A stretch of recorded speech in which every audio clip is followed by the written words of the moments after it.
Pertama, diusahakan di bulan ini perbanyak puasa. Ya, kalau bisa puasa tuh bulan Sya'ban. Dari Usamah bin Zaid, ia berkata, aku bertanya kepada Rasulullah sallallahu alaihi wasallam, wahai Rasulullah, aku tidak melihatmu berpuasa di bulan-bulan yang lain seperti engkau berpuasa di bulan Sya'ban. Artinya apa? Rasulullah lebih banyak berpuasa di bulan Sya'ban, gitu maksudnya. Lantas Rasulullah menjawab,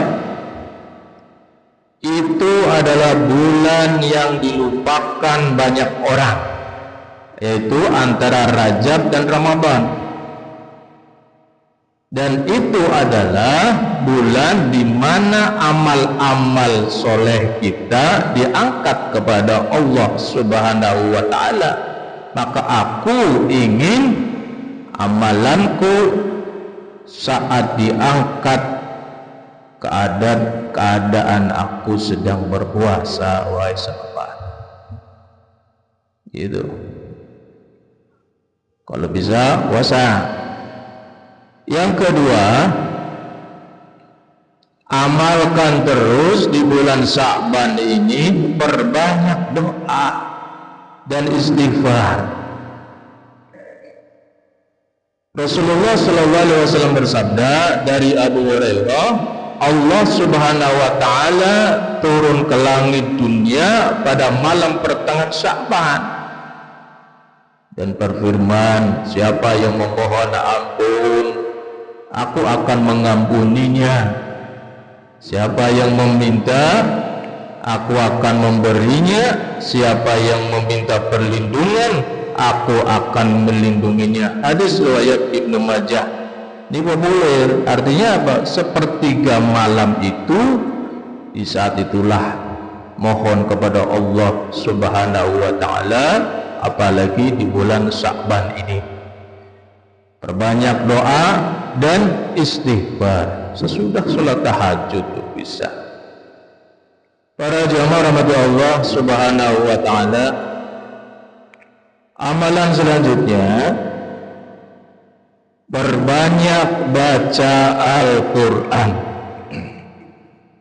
Diusahakan ya di bulan ini perbanyak baca Al-Quran. Ya 10 ayat sehari, lebih banyak lebih bagus. Ya Pak Tamam. Pokoknya jangan sampai meninggalkan baca Al-Quran gitu. Dari Abu Umamah Al-Bahili, Rasulullah sallallahu alaihi wasallam bersabda, bacalah Al-Quran, karena ia akan datang pada hari kiamat sebagai syafaat bagi para pembacanya. Usahakan, hadis riwayat Muslim. Diusahakan jangan sampai putus, sesibuk apapun kita baca Al-Quran.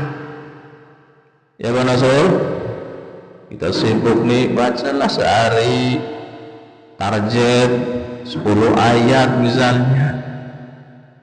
Ya Bang Udin, yang penting jangan putus. Para jamaah rahmati Allah Subhanahu wa Ta'ala, amalan yang keempat, sambung silaturahmi di bulan Sya'ban ini, jangan sampai putus, apalagi memutuskan. Rasulullah sallallahu alaihi wasallam, dari Abdullah bin Amr, Rasulullah sallallahu alaihi wasallam bersabda, tidak akan masuk surga orang yang memutuskan silaturahmi. Hadis riwayat Bukhari dan Muslim. Insya Allah kalau hadis riwayat Bukhari dan Muslim sahih.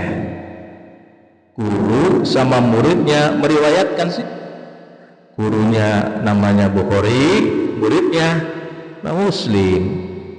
Artinya apa? Hadis ini sahih.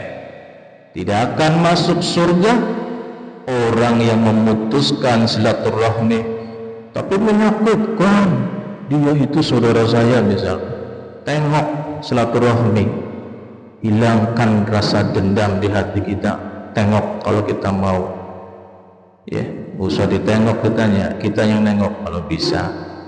Para jamaah rahmati Allah subhanahu wa ta'ala, terakhir, apa amalan yang lain? Salat sunnah jangan ditinggal, salat tahajud ya bangunin, salat tahajud, duha, perbanyak sedekah kayak gitu, bacalah zikir, ya, tasbih ya, istighfar. Para jamaah rahmati Allah subhanahu wa ta'ala, mudah-mudahan kita, ya, Allahumma barik lana fi Sya'ban wa ballighna Ramadan. Disampaikanlah masuk bulan Ramadan. Kenapa? Kalau kita masuk, ya, bulan suci Ramadan, kita puasa sebulan penuh, insya Allah jaminan dari Allah, kesalahan kita, dosa kita diampuni oleh Allah subhanahu wa ta'ala. Makanya baca itu, Allahumma barik lana fi Sya'ban, Rajab itu lewat, fi Sya'ban wa ballighna Ramadan. Amin ya Allah ya Rabbal. Subhanakallahumma wa bihamdika asyhadu an la ilaha illa anta astaghfiruka wa atubu ilaik. Bismillah.